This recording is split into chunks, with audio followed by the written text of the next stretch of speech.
আসসালামু আলাইকুম। আমি কিরণ ফিনান্স থেকে। আজকে অনেকদিন ধরে একটা ভিডিও বানাবো বানাবো করে বানানো হইতাছে না। অনেকদিন ধরে অনেক রিকমেন্ডেশন আইছে যে ভাইয়া একটা রুটিন বানায় দেন। আমার তো প্র্যাকটিস শেষ, বাট আমি এখনো সেই ব্যান্ড 7+ বা ব্যান্ড আমার ডিজায়ার ব্যান্ড স্কোরের সেই ইয়েটা পাচ্ছি না। যদিও আমি জানি কি করে লিসেনিং এর কোশ্চেন টাইপ গুলোকে সলভ করতে হয়, কিভাবে রিডিং এর কোশ্চেন টাইপ গুলোকে সলভ করতে হয়, কিভাবে রাইটিং এর কোশ্চেন টাইপ গুলোকে সলভ করতে হয়, আমি সবই জানি। সমস্যা হচ্ছে আহ আমি কেন জানি আমার ডিজায়ার ব্যান্ড গুলো পাচ্ছি না। এখন এখানে দেখুন, আমি আপনাদেরকে একটা ছোট্ট একটা রুটিন দিতে পারি। যদি ফলো করেন, ইনশাল্লাহ আমি পার্সোনালি মনে করি আপনি 7+ ইনশাল্লাহ পাবেন, যেটা ফলো করে আমি নিজেই পাইছিলাম 7+। তো দেখুন, এখানে প্রথমে আমরা লিসেনিং দিয়েই শুরু করি। ঠিক আছে, প্রথমে লিসেনিং দিয়েই শুরু করি। তো লিসেনিংটা হচ্ছে এভরি সিঙ্গেল ডে আপনি মর্নিং সেশনে লিসেনিংটা করবেন, কারণ আর্লি ইন দ্য মর্নিং আমাদের ব্রেনটা একদম রিফ্রেশ থাকে। রিফ্রেশ, একদম ফ্রেশ থাকে, তো তখন যাই করি তাই মাথায় থাকে অনেকক্ষণ দীর্ঘক্ষণ। তো মর্নিং এ উঠা আপনি নামাজ পড়ে, ফজরের সময় নামাজ পড়ে অথবা একটু ওয়াক করে তারপরে এসে আপনি প্রতিদিন একটা জিনিস করবেন যে প্রতিদিন না, ধরেন 30 দিনের তো প্রথম 4 দিন, প্রথম 4 দিন জাস্ট সেশন ওয়ানটা করবেন। প্রথম 4 দিন কি করবেন? জাস্ট সেশন ওয়ানটা করবেন। এখন সেশন ওয়ান যে কোনো ক্যামব্রিজ থেকে, ধরুন আজকে আমি ক্যামব্রিজ 11 নিলাম। তো 11-এর জাস্ট সবগুলো মানে সবগুলো টেস্ট, একটা ক্যামব্রিজে 4টা করে টেস্ট থাকে, তো সবগুলো টেস্ট একসাথে বসে দিয়ে দিলাম। 4টা টেস্ট, 4টা টেস্টের সেকশন ওয়ানটা একসাথে মানে একসাথে দিয়ে দিলাম। এখন আমি সাথে একটা জিনিস রাখবেন, সেটা হচ্ছে এক্সপ্লেনেশন। ওই 4টা টেস্টের মধ্যে আমি কেন 10 আউট অফ 10 পেলাম না, এই জিনিসটা একটু মানে এক্সপ্লেন করবেন, নিজেকে নিজে এক্সপ্লেন করবেন। তারপর প্রয়োজনে অডিওটা বারবার শুনবেন। অডিও শোনার সাথে সাথে আপনি কিছু পডকাস্টের ড্রিল ফলো করতে পারেন, লাইক এই যে আপনার বেসিক ডায়ালগ রিলেটেড বা ইয়ে রিলেটেড যে সকল পডকাস্ট গুলো থাকে, সেই ড্রিল গুলো আপনি ফলো করতে পারেন। তো এটা 4 দিন লাগাতার করবেন। Part one, just part one, 4টা ক্যামব্রিজের 4টা করে টেস্ট হয়ে গেল কত? 4 4 16টা টেস্ট। 16টা টেস্টের পার্ট ওয়ান আপনি করবেন। ঠিক আছে। তো পরবর্তী পরবর্তী প্রথম 4 দিন শেষ হওয়ার পর পরবর্তী 4 দিন, পঞ্চম ডে থেকে অষ্টম ডে পর্যন্ত আপনি সেকশন টুটা করবেন। সেকশন টুটা করবেন। Section to same as section one. আমার কেন 10 আউট অফ 10 হলো না, এটা বের করো। কারণ আমরা জানি লিসেনিং এর সচরাচর 4টা টাইপের কোশ্চেন টাইপ থাকে: fill the gaps, math, MCQ and matching. তো আপনার, আমি জানি আপনার চারটা চারটা কোশ্চেন টাইপ কিভাবে আনসার দিতে হয় জানেন, বাট সমস্যা হচ্ছে আপনার ব্যান্ড স্কোর প্রপার আসতেছে না। ব্যান্ড স্কোর প্রপার না আসার কারণ আপনার প্র্যাকটিস হতে পারে, ল্যাক অফ প্র্যাকটিস। তো সেই জন্যই আজকে আমি আপনাদের জন্য এই 1 মাসে একটা রুটিন আপনাদের সামনে আনবো। তো এই টাস্ক টুটা যখন আপনি পরবর্তী 4 দিন 4টা ক্যামব্রিজের টাস্ক টু, মানে পরবর্তী 4 দিন না, লাইক ওই যে ক্যামব্রিজ 11 থেকে 14 পর্যন্ত যে টাস্ক ওয়ানটা শেষ করলেন বা সেকশন ওয়ানটা শেষ করলেন, সেকশন ওয়ানটা যেহেতু শেষ করলেন, তো ওই ক্যামব্রিজ 11 থেকে 14 মানে 14-এরই আপনি আবার পরবর্তীতে আবার সেকশন টুটা ধরবেন। সেকশন টুটা এবার প্র্যাকটিস করবেন লাগাতার 4 দিন। আজকে ক্যামব্রিজ 11, কালকে ক্যামব্রিজ 12, পরশুদিন ক্যামব্রিজ 13, তারপরের দিন ক্যামব্রিজ 14, এভাবে করে। তার পাশাপাশি একটা পডকাস্ট শুনবেন। পডকাস্ট রিল হচ্ছে এটা, short talks and direction related podcast গুলো শুনবেন। এখন ডাইরেকশন রিলেটেড কেন বললাম? কারণ আমাদের পার্ট টু তে স্পেশালি ম্যাপ গুলো আসে। ঠিক আছে। তো তারপরে হচ্ছে পরবর্তী নবম দিন থেকে 12তম দিন, 12তম দিন, 12তম দিন সেম এজ আপনার প্রথম দুইটা সেশনের মতো আপনি কি করবেন? জাস্ট সেকশন থ্রিটা নিয়ে বসবেন, 4টা ক্যামব্রিজের সেকশন থ্রি শেষ করবেন। এই 4 দিনে 4টা ক্যামব্রিজ শেষ। সাথে সাথে আপনি অ্যানালাইজ করবেন কেন আপনার 10 আউট অফ 10 হচ্ছে না। একটা একটা অডিও প্রয়োজনে বারবার শুনবেন, শুনে আপনাকে ইউজ টু করে ফেলবেন, আপনার কানটাকে ইউজ টু করে ফেলবেন যে অডিওর সাথে, অডিও গুলোর সাথে। এতে করে হচ্ছে কি আপনার লিসেনিং পাওয়ারটা বাড়তেছে। হ্যাঁ, যে আপনার ফোকাসিং পাওয়ারটা বাড়তেছে, যে আমার কেন এই আনসারটা হলো না, যদিও আনসার গুলো মুখস্থ হচ্ছে, সমস্যা নেই। একটা প্রথম আপনি বলতে পারেন যে ভাইয়া প্রথম তো আনসার আমি দেখে ফেলছি, আমার আনসার হয়ে যাক, বাট আপনার আনসারটা কই ছিল সেটা বের করে, কেন এটা হলো আনসারটা বের করে, এই কেনর উত্তর বের করবেন। সাথে সাথে আপনি কিছু পডকাস্ট শুনতে পারেন ওই 4 দিন, একাডেমিক ডিসকাশন রিলেটেড যে সকল পডকাস্টটা শুনে, যেটা আমি বেশিরভাগই আমার স্টুডেন্টদেরকে সাজেশন দিয়ে থাকি, তারা অ্যাকচুয়ালি এই ডাইরেকশনটা ফলো করেই অনেক স্টুডেন্ট আপনারা 8 পাইছে, 7+ পাইছে, ইজিলি 7.5 পাইছে, ইজিলি পাইছে। হ্যাঁ, তার পাশাপাশি কি পরবর্তী পরবর্তী 4 দিন, 13তম দিন থেকে 16তম দিন, আপনি বসে বসে কি করবেন, বসে বসে আপনি সেকশন 4, সেকশন 4টা আপনি ইয়ে করবেন, যেখানে মনোলগ অথবা লেকচার নিয়ে কথা বলে। সেকশন 4টা পরবর্তী 4 দিন আপনি প্র্যাকটিস করবেন, পরবর্তী 4 দিন সেকশন 4, সেকশন 4। তো এই সেকশন 4 সেম এজ গত 3টের মতো, যে কেন আমি মানে 31 থেকে 40 পর্যন্ত এটা 10-এ 10 পেলাম না, এটা এক্সপ্লেন করবেন, ওয়াইটাকে বের করবেন, একটু অ্যানালাইজ করবেন, তারপর এই অ্যানালাইসিসের উপর ভিত্তি করে আপনি কিছু পডকাস্ট শুনবেন, যাতে করে আমার অ্যানালাইসিসটা আরো ভালো হয়, আমার পার্ট পড়ে যেন আমি 10 আউট অফ 10 কোন রকমই মিস না যায়, সেজন্য কি করবেন, আপনি এই মনোলগ টাইপের লেকচার টাইপের যে সকল পডকাস্ট আছে সেগুলো শুনবেন। পরবর্তী দিনগুলোতে আমি বলবো, পরবর্তী দিন আশা করি, পরবর্তী কত দিন আছে, 16তম দিন তো গেল, আর 14টা দিন, 14টা দিনে আপনি কি করবেন, বাকি যত ক্যামব্রিজ আছে 14টা টেস্ট দিবেন। 20 পর্যন্ত তো আছে, একটা ক্যামব্রিজে 12টা 4টা করে কি টেস্ট থাকে, তাহলে কয়টা লাগবে, আরো 4টা। তো আমার 14 পর্যন্ত শেষ, 14 পর্যন্ত শেষ হলে আপনি 15, 16, 17, 18, এখানে 4টা টেস্ট 14 দিনে শেষ করবেন, 1 মাসের আপনার এখানেই প্র্যাকটিস। আমি 100% সিউরিটি দিয়ে বলতে পারি, আপনি যদি এই ড্রিলটা ফলো করেন, আপনি 100% আপনি ডিজায়ার ব্যালেন্স করতে পারবেন। সাথে এক্সপ্লেনেশনটা রাখবেন, নিজেকে ফোকাসিং রাখবেন, বিশেষ করে এটা সকালবেলা করবেন, ঠিক আছে, সকালে উঠা, সকাল 10টা, 8টা, 9টা থেকে উঠা এই কাজটা করা শুরু করে দেবেন, যাতে করে দুপুর টাইমে আপনি খাওয়া দাওয়া করে বাকিগুলা ইয়ে করতে পারেন। তো পাশাপাশি আমি আবার সাজেস্ট করবো, লিসেনিং এর পাশাপাশি রিডিংটাও করবেন। রিডিংটা কি, সেম এজ আপনার ওই লিসেনিং এর মতো, রিডিং প্যাসেজ ওয়ানটা, আপনি এখানে প্র্যাকটিস করবেন। রিডিং প্যাসেজ ওয়ানটা কি, রিডিং প্যাসেজ আমরা সচরাচর জানি, রিডিং প্যাসেজ ওয়ানে আসে 13টা কোশ্চেন। তো ওই 13টা কোশ্চেনের চেষ্টা করবেন 13 আউট অফ 13 নিয়ে আসার, যে কেন আমার 13টা হচ্ছে না, এই প্রশ্নের উত্তর বের করবেন। আর তার ওইখানে যে রকমই কোশ্চেন টাইপ আসুক না কেন, আমি জানি, আপনিও জানেন যে আপনার কোশ্চেন টাইপ গুলো কিভাবে আনসার দিতে হয় তা জানেন, বাট আপনার সমস্যা হচ্ছে আপনি পারতেছেন না। ওকে, টেক ইউর টাইম, এখানে কোনো আমি টাইম লিমিটেশন দিচ্ছি না, আপনি কোনো টাইম লিমিটেশন নিবেন না। প্রথম প্র্যাকটিস সেশনে কোনো টাইম লিমিটেশন নাই, প্রয়োজনে আপনার প্যাসেজ ওয়ানটা শেষ করতে আপনার আধা ঘন্টা করে যান, আধা ঘন্টা করে যান, একটা একটা প্যাসেজ ওয়ান শেষ করতে আধা ঘন্টা 1 ঘন্টা যান, সমস্যা নেই। প্যাসেজ ওয়ান একটা ক্যামব্রিজের শেষ মানে একটা ক্যামব্রিজ নিবেন, সেম এজ ওই আগেরটার মতো করে ক্যামব্রিজ 11 নিবেন, ক্যামব্রিজ 11 আজকে জাস্ট প্যাসেজ ওয়ানটা করে ফেলবেন, প্যাসেজ ওয়ান করে তারপর দেখবেন যে 4টা টেস্টের কোনটাতে আমার, কোন প্যাসেজে গিয়ে আমি আমার 13টা হলো না, 13টা হলো না, এই জিনিসটা অ্যানালাইজ করবেন, কেন হয়নি তা বের করবেন।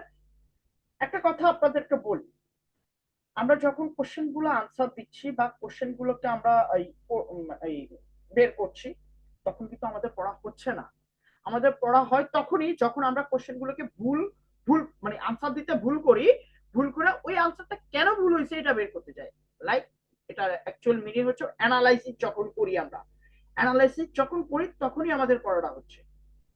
আমরা কোশ্চেন পরীক্ষা দিচ্ছি, আমরা মক টেস্ট দিচ্ছি, মক টেস্ট আমার জাস্টিফাই হচ্ছে না, আমার জাস্টিফাই হচ্ছে আমি কেন এত মার্ক পাইছি, আমি কেন 13-তে 13 পাচ্ছি না, এটাতে আমার জাস্টিফাই করতে হবে, 13-তে 13 কেন পাচ্ছি না এটা অ্যানালাইজ করতে হবে।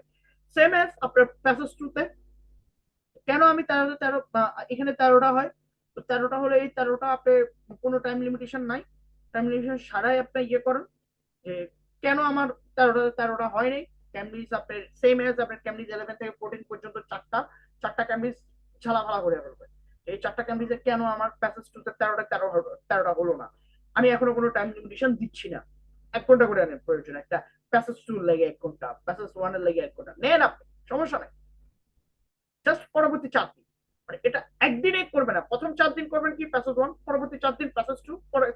পরবর্তী 4 দিন, পরবর্তী 4 দিন কি গেল, প্যাসেজ 3, প্যাসেজ 3। এইবার প্যাসেজ 3 যখন পরবর্তী 4 দিন, আমার 12 দিন এখানে শেষ, আমার 12 দিন এখানে শেষ। পরবর্তী 4 দিন প্যাসেজ 3 করলে, প্যাসেজ 3 আপনার ওই যে ক্যামব্রিজ 11 থেকে 14 এর মধ্যে প্যাসেজ 3টা শেষ করে ফেললাম। আমার তো শেষ 4টা ক্যামব্রিজ, এখন করবো না। এখন আসেন আসল খেলা, এখন আসেন এই যে রিভিশন, রিভাইজটা। এই রিভিশনের সময় আপনি যে কোনো একটা যে কোনো একটা ক্যামব্রিজ নেবেন, যে কোনো একটা, লাইক ক্যামব্রিজ 15, 15টা নেবেন, নিয়ে ওটা 4টা টেস্ট 4 দিনে দিবেন, 4টা টেস্ট 4 দিনে দিবেন। 4 দিনে দেওয়ার আপনি একটা ইয়ে থাকবে, সেটা হচ্ছে গিয়ে আপনার টাইম লিমিটেশন ধরে। টাইম লিমিটেশনটা কি, প্যাসেজ 1 এর জন্য 15 মিনিট, প্যাসেজ 2 এর জন্য 20 মিনিট, প্যাসেজ 3 এর জন্য 25 মিনিট। এইভাবে করে টাইম লিমিটেশন ধরে ধরে এবার আনসার দেন। কারণ আমার প্র্যাকটিস সেশন শেষ, আমার প্যাসেজ ওয়াইজ কিভাবে আনসার করতে হয় তা আমি জানি, প্যাসেজ ওয়াইজ আমি আনসার করে ফেলছি, আমার পুনরায় প্র্যাকটিসটা হয়ে গেছে, আমার সকল কোশ্চেন টাইপ শেষ। এখন আমাকে টাইমের সাথে খেলতে হবে যে আমি 1 ঘন্টার মধ্যে কিভাবে আমি আমার রিডিংটাকে কভার আপ করবো। প্যাসেজ 1 15 মিনিট, প্যাসেজ 2 কত মিনিট, 20 মিনিট, প্যাসেজ 3 25 মিনিট, এইভাবে করে ডিস্ট্রিবিউট করবেন। এটা পরবর্তী 4 দিন, লাইক 13তম দিন থেকে 16তম দিন। এবার পরবর্তী যে 14 দিন আছে, এখানে অনেক কিছু লেখা আছে, full analysis, no error, error analysis. হ্যাঁ, অ্যানালাইসিসটার সাথে সাথে থাকবে, আপনি পরবর্তী 14 দিনের 14টা টেস্ট দিবেন। 14টা টেস্ট কিভাবে, 15 তো গেল, হ্যাঁ, 15 যদি যায়, আর আছে কয়টা আমার কাছে, পরবর্তী 4 দিন 4 4 16টা, 16টা টেস্ট দিবেন, সরি, পরবর্তী কত 14 দিন 14টা টেস্ট। তো আপনার ক্যামব্রিজ 15 তো গেল, তাহলে আর আছে কয়টা, 16 আছে, 17 আছে, 18 আছে, 19 আছে। 17 18 19 পর্যন্ত যদি আপনি পড়েন, 20 এখনো ধরাই লাগছে না আমার কাছে। লিসেনিং এর জন্য আমি 20 পর্যন্ত যেতে পারিনি, আমার রিডিং এর জন্য 20 পর্যন্ত আমার যাওয়ার দরকার নেই। 20টা আমরা এক্সামের আগে ধরবো, এক্সাম আমার বুক হয়ে গেছে, আমি এক্সামের আগের দিন ধরবো প্রয়োজনে, বা এক্সামের 1 সপ্তাহ আগে আমি নিজেকে নিজে মক দিব, একটানা বৈশাখ 20-এর 4টা মক দিয়ে দেবো, আমারও সেন্টারে যাওয়ারও দরকার। তবে হ্যাঁ, আমি হাইলি সাজেস্ট করবো সেন্টারে যান, যে মিনিমাম একটা মক দিন, যাতে করে আপনার পরিবেশের সাথে ম্যাচ হতে পারেন, আপনার বডি ল্যাঙ্গুয়েজ বা আপনার যে ধৈর্য শক্তি আছে সেটা পরিবেশের সাথে ম্যাচ হতে পারে। ওকে, ঠিক আছে। তো পরবর্তী 14 দিন 14টা টেস্ট দিবেন রিডিং এর। এবার আপনার রাইটিং এর, রাইটিং এর ক্ষেত্রে আপনি প্রথম প্রথম 3 দিন যে চার্ট গুলো আছে, চার্ট গুলার সব ঘাইটা ফেলবেন, রাতের বেলায় প্র্যাকটিসটা করবেন, বিশেষ করে রাইটিংটা রাতের বেলায়। যত রকমের চার্ট আছে, বার চার্ট, লাইন চার্ট, আপনার পাই চার্ট, যত চার্ট আছে সবগুলার স্ট্রাকচার সহ, ভোকাবুলারি সহ, যত রকমের ভোকাবুলারি আছে, এগুলা সব প্রথম 3 দিনে মানে অ্যানালাইসিস করে ফেলবেন, ঘাটাঘাটি করে ফেলবেন। আপনি জাস্ট কিভাবে লিখবেন, আপনার স্ট্র্যাটেজি গুলো সাজান প্রথম 3 দিন, সাথে সাথে কিছু লেখা ট্রাই করে, টাক্স ওয়ানের pie chart, bar chart, line graph কিভাবে লিখবেন, এটা স্ট্র্যাটেজি তৈরি করেন, লিখেন, বিভিন্ন মডেল আনসার পড়েন, এখান থেকে ভোকাবুলারি গুলো নেন, জাস্ট করেন। হ্যাঁ, সেকেন্ড, পরবর্তী 4 দিন, পরবর্তী 3 দিন, সরি, পরবর্তী 3 দিন, চতুর্থ দিন থেকে ষষ্ঠতম দিন, টাক্স ওয়ানের process diagram, map and table, এগুলো নিয়ে যত রকমের প্ল্যানিং আছে, কিভাবে আমার এটা হলে আমি করব, কিভাবে লিঙ্কিং ওয়ার্ড গুলো সাজাবো, এইগুলা করে ফেলবেন, ইজিলি এগুলা করে ফেলবেন। এবার আসেন, আমার কতদিন গেল, আমার গেছে 6 দিন, বাকি বাকি দিনগুলো কি করবো, আছে আছে আছে ওয়েট, বাকি 3 দিন, পরবর্তী 3 দিন টাস্ক 2 নিয়ে, পরবর্তী 3 দিন টাস্ক 2 নিয়ে বসবো। টাস্ক 2 ইন্ট্রোডাকশন আর আর্গুমেন্ট, আমার আইডিয়া জেনারেশন নিয়ে কাজ দিব আমি। টাস্ক 2 তে আমি আইডিয়া জেনারেশন নিয়ে কাজ করব। জাস্ট জাস্ট কেন, কি আইডিয়া করতে পারি, কিভাবে প্যারাফ্রেজিং করতে পারি, জাস্ট আমার ইন্ট্রোডাকশন আর আপনার আর্গুমেন্টের যে আইডিয়া জেনারেট, এগুলো নিয়ে করবো। তার পরবর্তী 3 দিনে আপনি ডিসকাশন এসে গুলা নিবেন, নিয়া এবার লেখা শুরু করেন। জাস্ট পরবর্তী 3 দিন লেখা শুরু করেন, লেখা শুরু করলেন, গেল 12 দিন। এবার আসেন এখানে পরবর্তী 3 দিন, 13তম দিন থেকে 15তম দিন পর্যন্ত আমি বলবো আপনাকে একটা টাইম লিমিটেশন ধরে টাস্ক 2 লেখা ট্রাই করেন, যে টাস্ক 2 35 মিনিটের মধ্যে শেষ করতে হবে। এবং টাস্ক 35 মিনিটের মধ্যে কেমনে শেষ করবেন, আমি ইতিমধ্যে আমার একটা task related A to Z একটা ভিডিও আছে, সেটা ইতিমধ্যে আমরা ইউটিউবে দিছি, আমি ইনশাল্লাহ এটার লিঙ্ক আপনাদেরকে দিয়ে দেবো টাস্ক টু। তো ওইটা আপনারা একটু দেখে নিন কিভাবে আমরা উইদিন টাইমে এটা task one and task two শেষ করবো। ওইখানে এ টু জেড আলোচনা করা হয়েছে। তো টাইম লিমিটেশনের মধ্যে পরবর্তী 3 দিনের মধ্যে শেষ করার ট্রাই করবেন।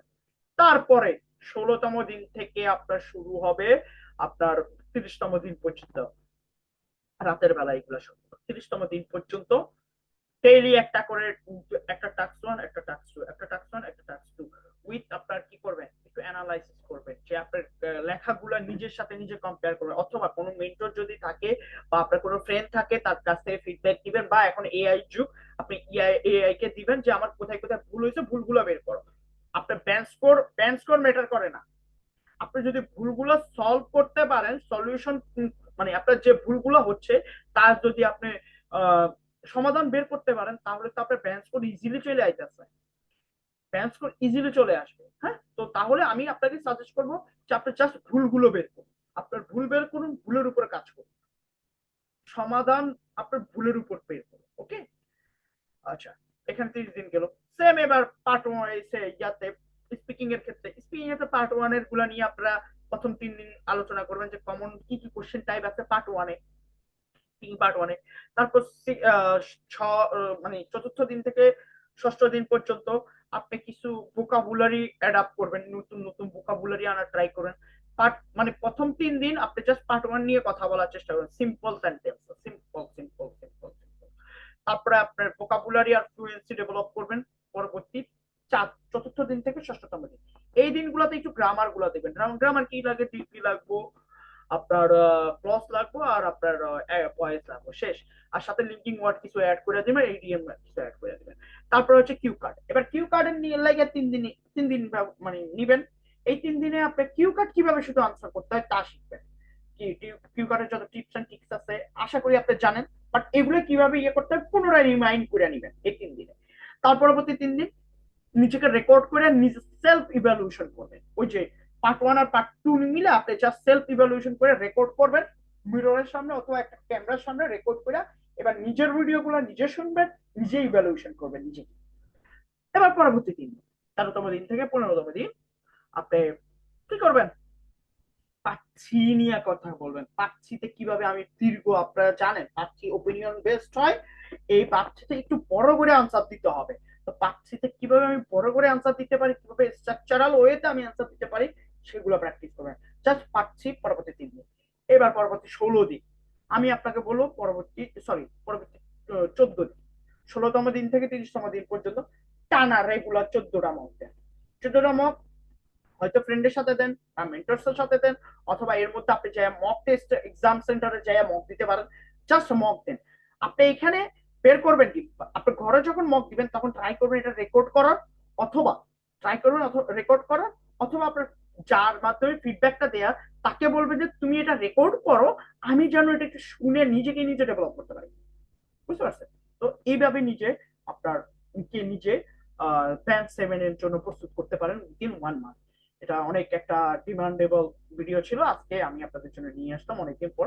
আমি করবো করবো করে ভুলে গেছি, so I am really sorry for that and yeah. তো আজকে করেই ভিডিওটা মেক করেই দিলাম আপনাদের জন্য, আশা করি আপনাদের অনেক উপকারে আসবে। আর এই ভিডিওর যে ইয়েটা আছে সেটা আমি আমার টেলিগ্রামে দিয়ে দিব, সেখান থেকে আপনারা নিয়ে নিন। ঠিক আছে? যে আপনার এই যে স্ট্রাকচারটা যেভাবে সাজানো আছে, যেভাবে লেখা আছে, আমি এটা আমার টেলিগ্রামে দিয়ে দেবো, সেখান থেকে আপনারা নিয়ে নিলে আশা করি আপনাদের খুব উপকারে আসবে। বিশেষ করে যারা ইতিমধ্যে প্র্যাকটিস শেষ করে ফেলছেন বাট এখনো আপনাদের ব্যান্ড স্কোর 7+ আসতেছে না, ইনশাল্লাহ আপনারা যদি এটা ফলো করেন, ইনশাল্লাহ 7+ আপনারা